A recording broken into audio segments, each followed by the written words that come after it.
Good morning, millennials. Welcome back to the Morning Toast. Happy hump day. It is Wednesday. Theo is here. We have Dear Toasters. It is the most Wednesday that ever Wednesdayed. Is it though? Because we took off Monday, so it's a Tuesday Wednesday, Yeah. but I woke up today thinking it was Thursday. Yeah. So we got a problem. Yeah, I'm back to that part of quarantine where I don't know what day it is. I don't really care as long as it's not Monday. Yeah. I don't know. I don't care. Theo's here to celebrate hump day. Of course he is, because he is our hump mascot.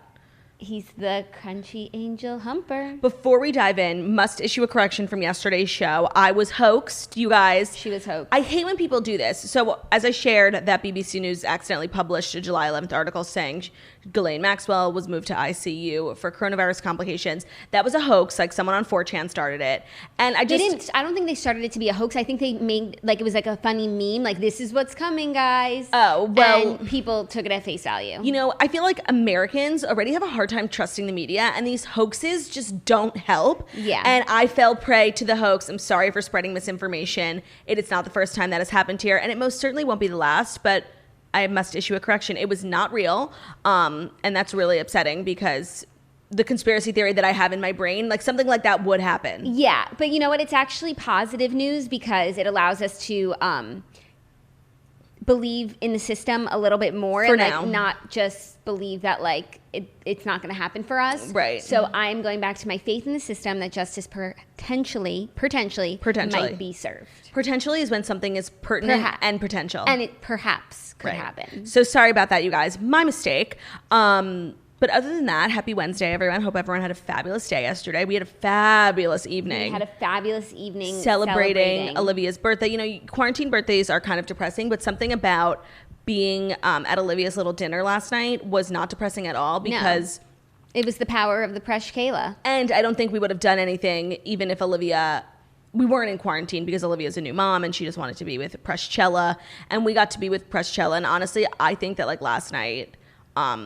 cemented a new bond in my relationship with Michaela. She was living for me. Yeah, she was living for you. When you left, she was living for Zach. Was she? Yeah, it was really sweet. And so it was just such a great night. And now it's the road to your birthday. I know. This is just so depressing, honestly, because I had so many plans for my birthday and I was laughing, scoffing at other people who had quarantine birthdays. And I'm that's not going to be me in July. And the joke is on me because here I am. I guess technically with all the phases, I could have a small get together. But one, I'm not really interested in doing that. Two, nobody I know is in the city. And three, it would just be too sad. I'm really an all or nothing birthday kind of gal. I understand. I'm not a middle kind of gal. So it'll just be a small dinner at home. But whatever. I'm over it. I'm 26. Those are my favorite kind of birthdays. And that's I don't know. It'll be interesting to see if we're still in quarantine for my birthday. I mean, that's fucking depressing. Jackie's birthday's in November. Yes, you should know. I mean, it might be second wave season by then. Who knows? Who the hell knows? Not me. Not me. I don't know. Just taking it one day at a time here at the Morning Toast. One day at a time. So aside from that, it was a great day. Lots to discuss today. Not as much as yesterday. There was so much to discuss. So much news yesterday. I hope everyone headed over to our Instagram at The Morning Toast and saw those fabulous pictures of Morgan McGraw and Jordan McGraw's new house, $10 million, bought by Daddy Phil. Yeah. And I keep thinking about her life there and I dream about it for her and I'm just so excited about it. So excited about it. Should we get right into it? We have a lot to cover today. We have Dear Toasters. We have Dear Toasters, which is, of course, our advice segment. So if you guys want to write in, you can email deartoasters@gmail.com. We always keep it anonymous and you can really write in about anything. We got some weird ones today. And I love Wednesdays and I love Dear Toasters so much. Me too. But before we do that, we have to get into the Fast 5 stories that you need to know before you wake up and take a bite out of your morning toast. Thank you, Jackie. That's beautiful. My morning burp at the end there. Here's your daily reminder to check out my comedy special, Disgraced Queen, available on Amazon, iTunes, Google Play. There's really no excuse. It's on all the platforms, both audio and video. Check it out. Let me know what you think. Thanks. Speaking of comedy, first story, Charlemagne the God inks a deal with Comedy Central for a talk show. New York radio superstar Charlemagne the God has inked a deal with Comedy Central to make his own talk show, Vulture reports. The news comes amid speculation that he won't re-up his contract for 105.1's The Breakfast Club when it ends at the end of the year. Quite interessant. Ooh. Back in March, a source told Page Six, there are a lot of potential deals in the air, and he just wants to keep his options open and think strategically. Yeah. The weekly half-hour talk show could air as soon as November. I mean, I don't know why you can't do a weekly talk show for a half hour and then also a radio show, but I'm assuming it has something to do with contractual obligations.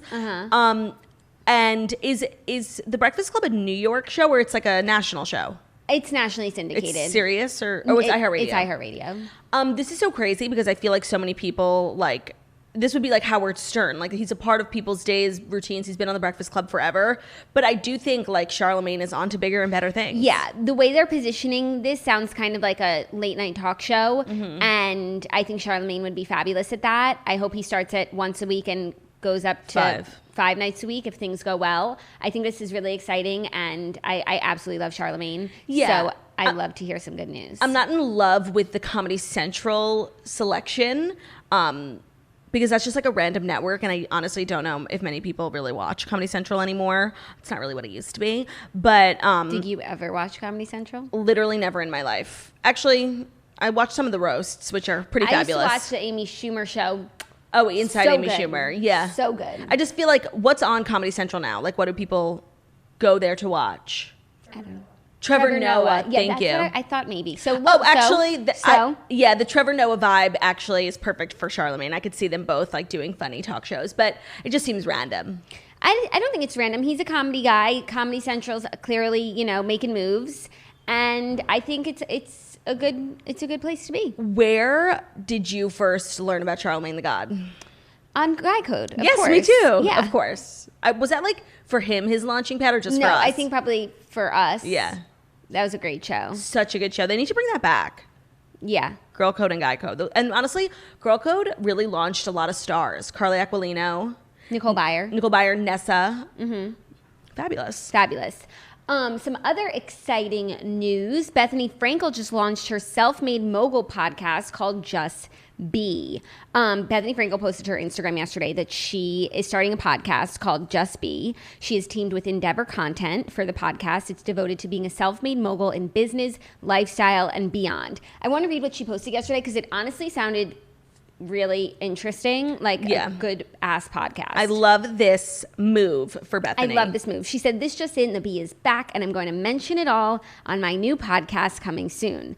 Just Be with Bethenny Frankel will be an unfiltered, polarizing conversation with self-made moguls who have started from the bottom and are here. These fearless game changers will engage in interesting conversations about the unconventional journey to success. Guests include entrepreneur Mark Cuban, newly named Netflix CMO Bazoma St. John, entrepreneur Gary Vaynerchuk, etc. We are in a moment in time where people are afraid to express themselves and only present filtered or watered down versions of the truth. If this is what you're interested in, then this podcast is not for you. I'm going to hold her to that because it's so much easier said than done, Bethenny. I'm sure I'll get in some trouble. I may say something inappropriate or politically incorrect, but I am always open to being educated. Good luck with that, Bethenny. Have fun. This will be an honest place for a real conversation. If you can't handle the truth, you can't handle this podcast. You can't handle the truth. I mean, I love this. I feel like everyone with a podcast sets out with this mentality, like unfiltered, say whatever we want. And then you get like literally so much backlash that like it cripples your life and your self-worth and you just do and say what other people want you to say because it's the easier thing to do. But I implore you to do that, Bethenny. Good luck. I'm just a little disappointed in Just Be. I'm not like living for the name, and it really should have been Mention It All. I think, okay, Mention It All obviously is an amazing name for a housewife podcast, but that's not what this is, and I think she's trying to move away from that, which I get. Yes, but honestly, it would have been just an iconic nod to her past while walking into her future. But then it's going to be the thing that's always mentioned with her, and it's going. I understand why it's not it. But what's always made her so fabulous is her ability to be on Shark Tank and The Real Housewives. Like it's the two stratospheres that she straddled. She's no longer on The Real Housewives, so I know, but that's where everyone knows her from. I just would have appreciated a little bit more of a creative name. If she were a housewife who was done on Housewives and was going to start a podcast, like, because that's what you do next, she could call it Mention It All. But, like, this is something completely different. No, but what she just described is people mentioning it all. Like, it's literally a perfect name. No, it's like a great tagline. Maybe they'll have, like, a segment or something. But I think she needed, like, a more elevated business name. If this is really going to, if, like, Mark Cuban's going on and this is really going to be the business podcast to the stars. I just think it was a missed iconic opportunity. That's all I'll say. She obviously, she saw the opportunity and she went around it because she used it in her caption. Missed, you guys. No. And just be like, it's just meh. Just be. I like it. Well, I will be listening just to make sure she's, you know, got her levels right. And really being unfiltered, you know? No, I think this is a great idea. I think she's a born podcaster. I agree. As per usual, we always welcome everyone into the space with open arms. Yes, please, Bethenny, come on the show. So excited to have you, especially when I feel as though it's a person who was made for this medium. Yeah, and it just feels good to, like, I feel like when you're a podcaster, when a huge, like, stars or people you really respect join the podcasting world, it just kind of like reinforces like that what we're doing is cool, you know? Yeah, like, it Bethenny's solidifies the space for sure. And makes it legit. Yeah, but we were making it legit. Hey, I'm really excited about this. I think this is a great next venture for her. Did that show ever come out? No, not yet. Was it HBO Max? I think so. She had inked a new show with Mark Burnett. It was like a Shark Tank type. It was like Project Runway for entrepreneurs. Yeah. Right? I don't think it ever came out. No, I mean, did you ever subscribe to HBO Max? Everything's on pause. Did I ever subscribe to HBO Max? Depends if I went to watch something and it was only available. Yeah, I think I did. I think I have it. Yeah? I don't think I've watched anything yet. But I'm ready for Gary Janetti's show. Me too. I heard that the launch was successful, but I don't know anyone who's really like using it or talking about any of the original programming. But according to, you know, statistics, they say that it was a great launch. Here's what happened. The HBO Now app, and you know what? They're so messy over there, and they're clearly cleaning up. But yeah, I used to have HBO Go and HBO Now. I never know which one did the thing I needed to do. I'd always try both, but I always had both. Literally same. HBO Now turned into HBO Max, so it's already on my TV. Oh. If I click it, I might have to make a login of some sort. There's HBO on demand, HBO Go, HBO Now, HBO Max. Like, it's so confusing. Okay, Now I think is gone. Okay. Goodbye. Good riddance. Goodbye, Kyle. Like, it never did anything in the first place. Agreed. There's an HBO app. HBO period. I believe. HBO, I believe that I have it. HBO question mark? You know, HBO exclamation point. Yeah. No, but it's clear that they're getting their shit together, and I will be watching HBO Max when the programming I've been waiting for comes out. Which is the Gary Janetti Show, which is a cartoon based off of Prince George, which is just going to be so fabulous. Even so fabulous. The trailer they released for it, which was just like a minute, was so entertaining. That's the type of content, that's the type of ingenuity we need at these big networks. Like some genius who said, let's work with Gary Janetti on a cartoon about Prince George. That is the type of thinking we need in this current climate. I agree. I totally agree. And then Bethenny's show, but she's not really going to be on camera that much, so we'll see how I feel about it.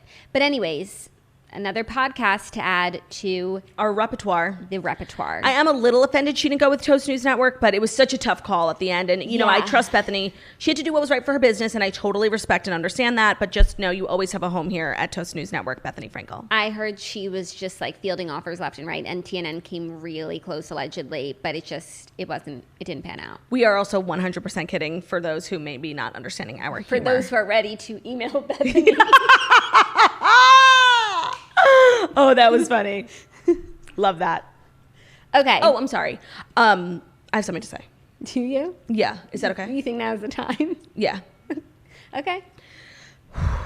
I've been wanting to get this off my chest for a while, and I've always said that I'm going to be open and honest and transparent on this show, and today is no different. So, having said that, I have an announcement. Okay. Today's episode is brought to you by Honey. We all shop online, and we've all seen that promo code field taunt us at checkout. But thanks to Honey, manually searching for coupon codes is a thing of the past. Honey is the free browser extension that helps find promo codes for you and automatically applies them to your cart at checkout. How it works is so simple. It's a browser extension. I've had it long before they sponsored this show. A lot of toasters told me about it, and it's literally the most life-changing, easy thing. You don't even have to click. Like, they do it for you. So basically, you're shopping at one of your favorite website, I can use it on Revolve, Ulta, like every website you've ever imagined. When you check out, the Honey button drops down and all you have to do is click apply coupons. You wait a few seconds as Honey scans its database of all the working coupons for that site, and then you just watch the price drop. So easy, so simple. I've saved so much money on Honey, literally from makeup, clothing, athleisure. Yes, I have biker shorts. It's just the most fabulous application, and it's so easy to install and so easy to use, and like it's literally free money. There's literally no negative. So if you're not using it, what is you doing? There's no downside. I use Honey for every single site that I shop. Some sites have just like fabulous Honey integration, and it's just a wonderful place to be. Honey is everything of the sort. And if you're shopping online and you're not shopping with Honey, like you are wasting money. You are nothing of the sort. Honey has found its over 17 million members, over $2 billion in savings, and they support over 30,000 stores online. So some of the places you could use it: Forever 21, Walmart, DoorDash, Lululemon, like all the places. If you don't already have Honey, you could be missing out on free money. It's free to install and installs in just a few seconds. By getting it, you'll be doing yourself a solid and supporting our podcast. If you go to Get Honey for free, joinhoney.com/toast. So if you want to support our podcast and doing yourself a solid, go to joinhoney.com/toast. Joinhoney.com/toast to get Honey for free. You have to go to join, honey.com/toast. That's joinhoney.com/toast. Thank you, Honey. I can't wait to joinhoney.com/toast. Okay, next story. The kids are not all right. There is some major TikTok drama brewing, and we're going to try and get to the bottom of it. The kids are not all right. That's the name of today's episode. They are so unwell. I've been seeing some of the craziest, and I guess for me it feels so crazy, but it's kind of the equivalent, like for teenagers who like look up to these kids and like these are their biggest celebrities. It's very similar to The Hills. So like I'm really shocked that these kids are getting paparazzi, but it's actually not that shocking, you know? It's just like it's really a different generation. Yeah, it's a different generation. They have different like ways of spilling the tea, and here's the tea. TikTok's Nessa Barrett denounces slut shaming amid Charli D'Amelio and Chase Hudson drama. Drama has erupted among some of TikTok's biggest names. According to 17, fans began I think this is the first time we've ever reported on something from 17. Yeah. According to 17, fans began realizing on Monday that several stars from the platform had unfollowed each other on Instagram. That included Josh Richards, Bryce Hall, and more former and current Sway House members unfollowing Chase Hudson, a.k.a. Lil Huddy. Then Hudson's ex-girlfriend, Charli D'Amelio, you guys know her, waded into the drama, seemingly lashing out at him in a tweet that read, "I hope she was worth it, smiley." Ted, this is so like music video. Do you know what I mean? Like it's just so so contrived and like so high school. The tweet has been deleted, but that makes sense considering these are high schoolers. Yeah. But a TikTok fan account, the TikTok Room, captured a screenshot. According to the account, D'Amelio also deleted all of her Instagram pictures with Lil Huddy. Hudson, aka Lil Huddy, in a since deleted tweet claiming that all of this drama is going on because I kissed Nessa when we were both single. As fans know, Nessa is Richards' ex-girlfriend, and Hudson is rumored to have sent her an inappropriate photo while dating D'Amelio, which he denied. Then D'Amelio replied, quote, "Then you shouldn't have come to my house after without telling me." Then Hudson decided to air out more drama for the TikTok community in a lengthy tweet he later deleted, prompting a scathing response from Charli. She said, "Stop deflecting your actions onto others because you can't take responsibility, Chase. Want me to talk about how you treated me throughout our relationship, or do you just want to continue to play the victim?" she wrote. Guys, this is honestly, like, I never say this, but like this is too much. Like, I'm overwhelmed with information. I'm pretty sure I follow what's going on, but in case you can't follow, all you really need to know is that these young group of kids, like some of them are dating, some of them are hooking up, and there's some drama. And there was just like a kiss that sent the world aflame. And this girl Nessa is like she's not a part of the Hype House, and she's not really as popular as the other girls. Like, I'm surprised she even got to hang out with this crew. And to be honest, the only stuff I've really heard about her is very negative. So I'm like shocked that she's even included in this conversation. And to me, like, this is a lesson for a young, burgeoning Charli D'Amelio. Like, you hang out with trash, like you start to smell. Like, this is like Charli D'Amelio was at the Super Bowl. She met J-Lo. She's one of the biggest stars in the world right now. Like, what is she doing getting involved with Lil Hootie? Like, he is the definition of nothing of the sort. And look what happened. Like, you'd lie with dogs, you get fleas. The Hype House is nothing of the sort. Nothing of the sort. It's so trashy. I'm Team Sway House. I'm team D'Amelio and Addison, who live at home with their parents like normal 17-year-olds. Like, I'm team stability. Yeah. I'm house stability. I agree. So this is just like, I don't really feel the need to get into like the inner workings. Like, he kissed Nessa. To be honest, like, Charli D'Amelio is better than this, and she shouldn't really have ever been with Chase. Just on a looks level, I know, but like, she can't help how she felt. On a looks level, it's not really equal, and just on a personality star level, it's not equal either. So this is a lesson. Like, you are who you hang out with, you are who you associate with, and Charli is now being like dragged through this like trashy, tacky ass drama where like the Hype House kids are literally calling paparazzi to their garage and like filming fake fights. It's so fake, it's so stupid. I can't. Like, Charli's so much better than this. Like, justice for Charli. Also, Little Huddy tweeted this statement, like spilling the tea about everyone else, about how Anthony got with Sophia a week after we broke up on tour, how Jaden actively tried to hook up with Dixie at our house on the 4th of July in front of me while she was dating Griffin. So I think that Dixie is still dating Griffin, and I kind of ship. Like, I'm really actually slowly turning into a Dixie D'Amelio stan after just thinking she was like dead weight in the D'Amelio family. She's not. That song fucking good. Slaps. It's good. Because honestly, sometimes I don't want to be happy. But do you know, while Jaden was actively trying to hook up with Dixie on the 4th of July, even though she was dating Griffin cheated on Dixie with Taylor's ex, Kaylin, and Bryce's ex, Elle. Oh my God, this is so fucking messy, you guys. Like, I'm not even going to spend my time trying to trace, like, who's who, but it is my understanding that, like, I don't know. I can't tell if this is, like, a genius marketing move, because everyone's talking about this. Like, literally, old, young, everyone is talking about this. People who don't get it, people who get it. And it's really... I imagine for like the 16-year-olds who like these are their favorite celebrities, this is such an exciting time. This is like the best episode of The Hills ever. But for an adult, like I'm seeing it's just like sad. Why are all these people cheating on each other? Totally. This is what happens when like really young kids from the middle of nowhere just like rise to fame, you know? They like lose all sense of self. It's so sad. Also, this is really sad, like crazy. He said, the only person who has a right to be upset with me is Charli, and I'm sorry I hurt her. We broke up and I messed up by kissing Nessa. I'm not sorry to Josh. We are not boys, and we haven't been boys since he lied to Charli saying I had an STD 6 months ago, trying to get her to stop seeing me. I'm not going to let these hypocrites try and ruin my life without their lives being out on the internet too. You know, but he fucking brought everyone down with him. That. So what's the point? Like, screenshots live forever. So if you're gonna go out and say something crazy, like, you need to stand by it, because screenshots exist forever. Otherwise, it makes me think that it's you're untrue. Lying. Yeah, totally. So this is so crazy, y'all. Like, I truly can't even comprehend really all the intricacies, but all you need to know is that it's crazy, and justice for Charli, in my opinion. Yeah.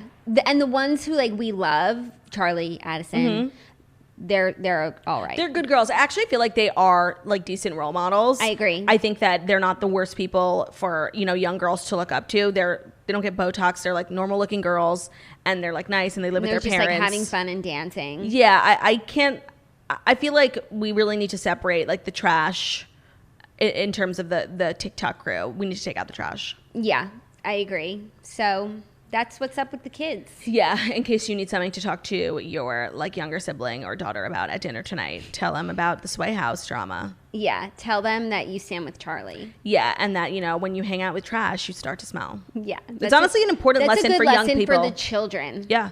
I agree. Are who you associate with, and you lay with dogs. You get fleas. Scratch, scratch. Ooh, eek, eek.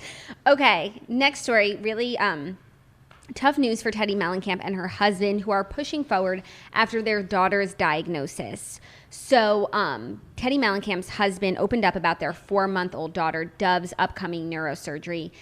Teddi had shared with her social media that her daughter has her doctors caught her early diagnosis of lambdoid craniosynostosis, which is a very rare type of non-syndromatic craniosynostosis, and occurs when one of the lambdoid sutures at the back of the head fuses before birth. So they're preparing for surgery, and Edwin wrote on his Instagram that life is always going to punch you in the face. Teddi Mellencamp and I got some difficult news about our sweet baby girl. Dove was diagnosed with lamboid craniosynostosis and has to undergo neurosurgery at the end of the month. It happens every time, right when you're about to experience blessing and fulfillment in life, something comes along that threatens to bring you down. So true. He said that challenges can shape us into who we're meant to be, or they can scare us into going back to who we used to be. Also so true. He said he feels the most tested when the people he loves are experiencing hardship. However, he's feeling stronger in his faith following Dove's diagnosis, explaining that more than ever, God has a plan. I'm going to get through this and stay the course, push forward with unwavering faith, and focus on the things you can control. Don't quit. It's actually a beautifully written statement. And this, like brain surgery is so scary and it's so real, and especially for a young child. And, I was having this conversation with Olivia last night because, Teddi's a new mom, Olivia's a new mom. And it's like, you see things on social media and it really makes you question, like, am I doing, like, this person's life is so perfect. They're, question everything that you're doing yourself. Yeah, and it's like, it looks like everything's so great. And, we say this all the time, and it's so true. It's like, you really just never know what's going on in someone's life, and you really should never judge them because you just have no fucking idea.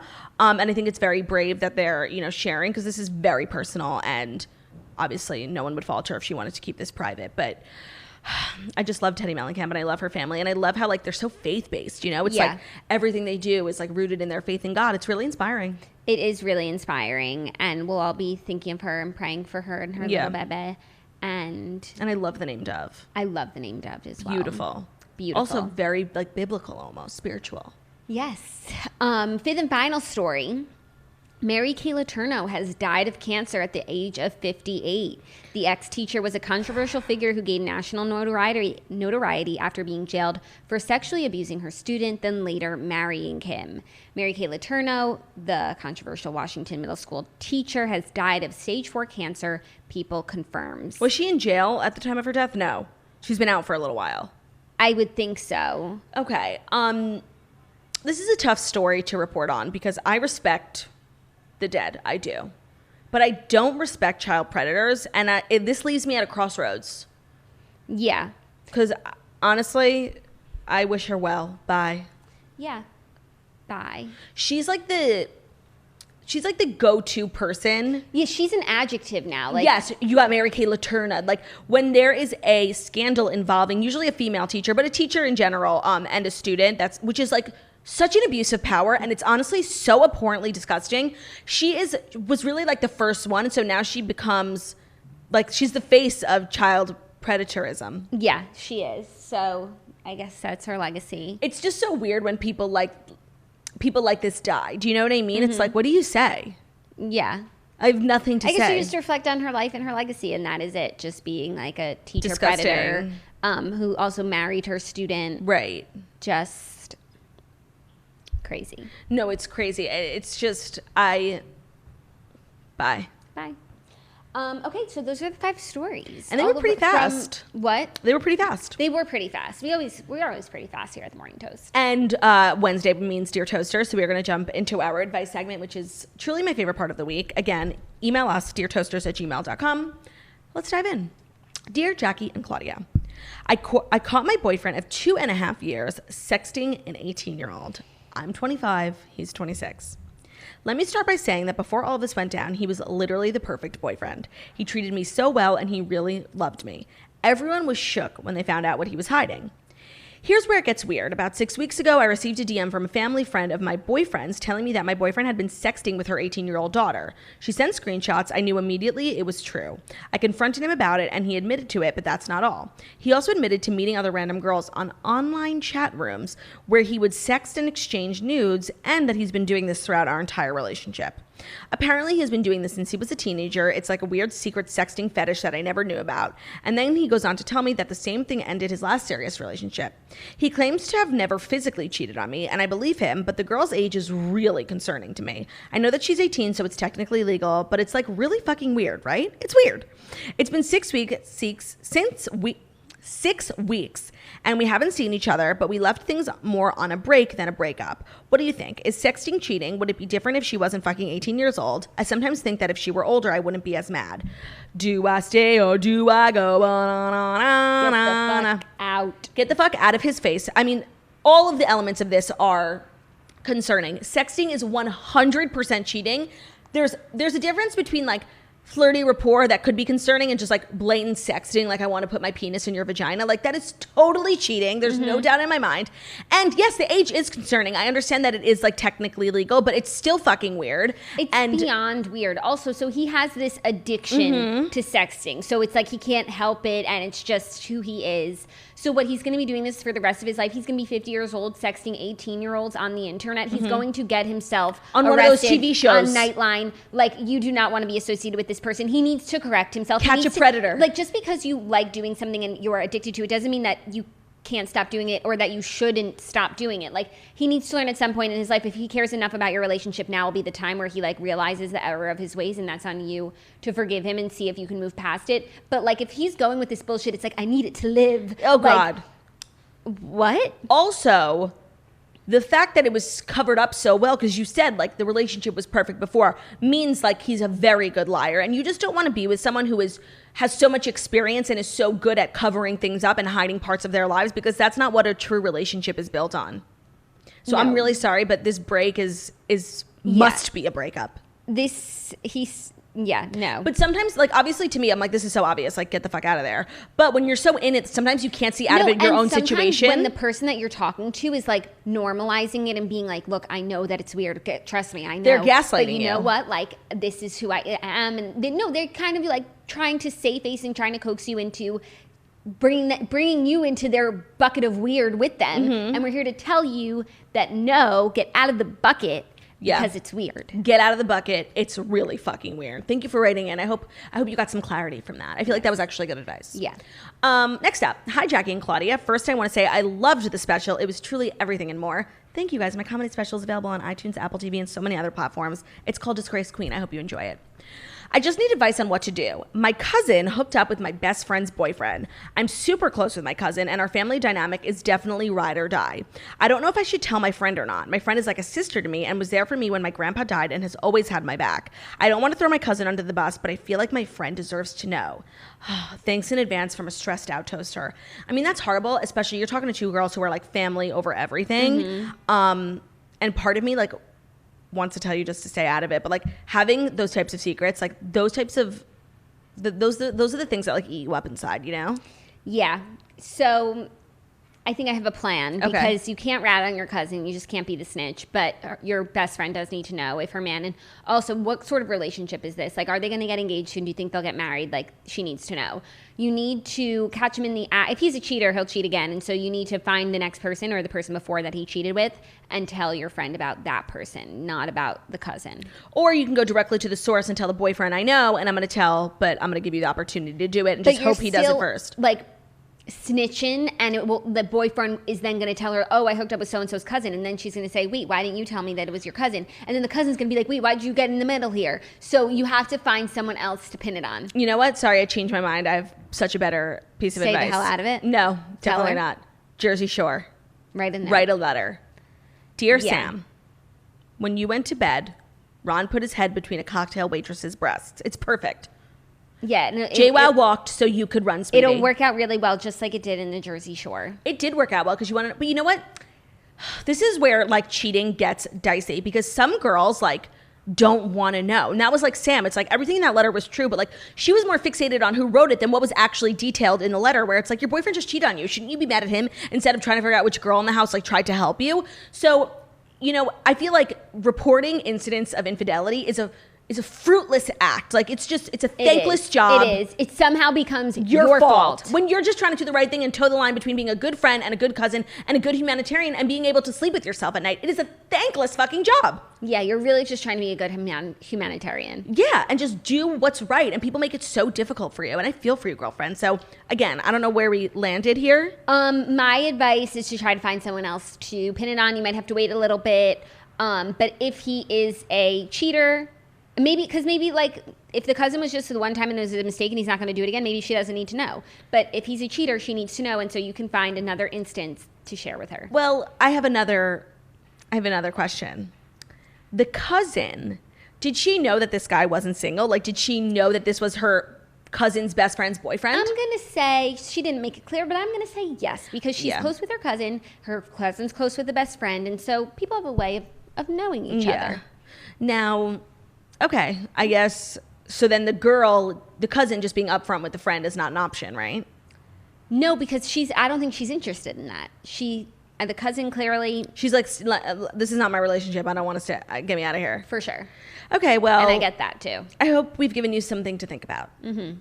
Next up, final one. Sorry, I can't speak. Hi, Jackie and Claudia. Love you gals. Thanks for keeping me entertained during quarantine. Anyways, I'd love your input on this situation. I have a best friend who I love so much, but when we go out to drink, specifically travel and go on group vacations, she turns into the exorcist. I've known her since we were kids, and we relatively have the same large friend group that's been together since we were teens. That sounds so fun. So we're constantly doing activities in groups. Now we're in our 20s, and 90% of the time when she's drinking a lot, she takes a turn and fucking loses her mind and embarrasses herself and then never wants to talk about it again when someone brings it up. Our friends now think this is a normal trait of hers, and we all talk about it separately. When I tell you she loses her mind, she will just start yelling and trying to pick a fight with anyone in sight and looks nuts. For reference, she turns into Kelly Ben-Simone when she was on Scary Island in Real Housewives of New York. Honestly, it's very entertaining, but I feel bad and I don't know how to address it. I've tried talking to her before, telling her not to drink as much, but that didn't work. Anyways, love you gals. You're so skinny, smart, and beautiful. XOXO, girl who needs to give her friend an exorcism. Oh, this is why I don't have friends, y'all. Like, it's just not worth the burden. Well, clearly you're a fabulous friend if you're saying we're skinny, smart, and beautiful. So you're not in the wrong, clearly. Clearly. You obviously have like a really good head on your shoulders. Yeah. Because you see me for the beautiful woman that I am. And you obviously, no matter what advice we give you, like, you're going to do the right thing and everything's going to work out great because you have a great head on your shoulders. Yeah. This is really tough because it's like, clearly your friend and alcohol do not mix well. She needs to stop drinking, period. It is not on any person to be responsible for getting someone else sober, especially when that person isn't asking for help, isn't looking for help. Doesn't think there's a problem. Not accepting help at this current junction in time. I think, unfortunately, she is just going to have to learn this the hard way. Yeah. And I think the only way that maybe you could have an impact on her is like when these things happen, if she starts to feel like the consequences of her actions, like sometimes someone says something when they're drunk and it's something you would ordinarily get mad at, but you forgive it because they're drunk and they didn't mean it. They don't even really have to apologize because we're all just going to move on. But if she starts waking up the next day and it's like those issues are still there, right? And she has to start to deal with some of her drunk actions and her drunk self, she might not be so cavalier about it, capricious about drinking the way that she does. Right. And it's clear that she has no self-awareness. So I feel like it's on you guys to make her aware of herself. And to be honest, I feel like you said, some people need to learn the hard way. And if she wakes up thinking that nothing's wrong, like make her think that, like stop inviting her, like make there be like tangible consequences for her actions, and maybe that'll open her up to be like, wow, I'm annoying, like people don't like to hang out with me when I'm drunk, like maybe I need to change something. The fact that like she goes on these tirades and doesn't wake up with a pit, like I just personally can't relate on any sort of human level. The only thing that can really stop and make you think about like your drinking habits is that pit and the way you feel the next day, and like just moral feeling hangover. Like I would do anything not to feel this way or to take back what I said. And if you don't have that, then of course you're never gonna stop. Like, so it's up to you to place that pit in her stomach. I know, but then, at the end of the day, like, this is where I always land with our dear toasters. It's like, you're in your late 20s, you're an independent woman, like, other people's problems, like, sometimes it's just not your fucking problem. She's making it her problem. Right. Like, but you have to stop inviting her. I think that's the solution here. I think that is the solution, too. Just be like, last time on the trip, like you said to Jenny, X, Y, and Z, and we just can't have that sort of energy when we're all drinking and we're trying to have a good time. And, like, just come up with, like, a list of things that she's done, and I think she'll start to take it seriously. But when there aren't consequences for your actions, how are you even supposed to know that you messed up? Or that you're doing something wrong? And if she's getting as drunk as you say she is, she probably doesn't even remember. Yeah. So it's on you to paint a picture for her. She probably thinks, like, we're all cool with it. Like, everyone's getting drunk. We're all just forgiven the next day. Everyone's being as crazy as me. Yeah. I just, like, what must it be like to, like, drink, be insane, and not have a pit about it in the morning? That is a level of insanity I cannot even relate to. I can't relate. No, but honestly, like, I'm jealous. I live to be that carefree and obnoxious. I'm not jealous because now I know, like, because of that pit that I have and that self-awareness, like, my friends aren't writing into a podcast asking, how do we get me to stop drinking? No, like, this girl's desperate. Like, she needs help. And I just think you really need to start, like, making it more obvious that you're all annoyed with her, that she's doing things that are unacceptable, and that there should be consequences. And that you're also hurt by her actions, because what kind of friend would want to hurt another friend? Like, it seems like during the regular daytime sobriety, she's a good friend, and she knows what's up. So I think trying to talk to that person and trying to make that person understand what this person did could be helpful. Agreed. Hope that was helpful for you. And thank you to everyone who wrote into Dear Toasters. It is my favorite part of the week. So you can email us. Again, the email is deartoasters@gmail.com. We always keep it anonymous. Don't need to worry about that. You can change names if you want. But yeah, write us in and we'll hopefully talk about it on air and hopefully give some wise words of wisdom. Hopefully. Wise words of wisdom. Hopefully. That's our show. Anything else you want to talk about before we bezounce? No. I've been catching up on Real Housewives of Potomac, but we've been doing Housewives. We've been for Patreon. We did one episode last month. We're doing another one this month of just like Housewives history. And so I'm going to share all my thoughts when we get to the Potomac segment of Housewives. Yeah. So again, our Patreon is patreon.com/amorningtoast for $7.99 a month. You get 5 extra episodes from Jackie and I, whether that's video, that's audio, vlogs, podcasts, anything you want. Then you also get access to the Toast After Dark Facebook group, which is the most fabulous Facebook group on planet Earth. And you can also there request episodes that you want from us. We always get a little more personal, get a little more specific. More We'll behind the scenes. Do like anything. So if you guys want to see something specific from us, join Patreon, join the group, let us know what it is. Thank you guys so much for listening to The Morning Toast, the Millennial Morning Show, where we go live Monday through Friday, 10:30 a.m. Eastern Time on YouTube. So if you're watching us on YouTube, please feel free to subscribe and give this video a thumbs up. I need to change that because we no longer go live. Yeah. All right, let me try this. Thank you guys so much for listening to The Morning Toast, the Millennial Morning Show, where we post videos on our YouTube channel Monday through Friday, sometime in the morning. Sometime before noon. We're also available as a podcast anywhere podcasts can be found. So that's Spotify, iTunes, Stitcher, Public Radio, iHeartRadio, CastBox, all the places. So wherever you listen to podcasts, find us, The Morning Toast, and leave a 5-star review about how beautiful, stunning, and smart we are. We love you guys so very much. We hope you have an amazing hump day, and we will see you tomorrow for Thursday's fabulous show. Bye.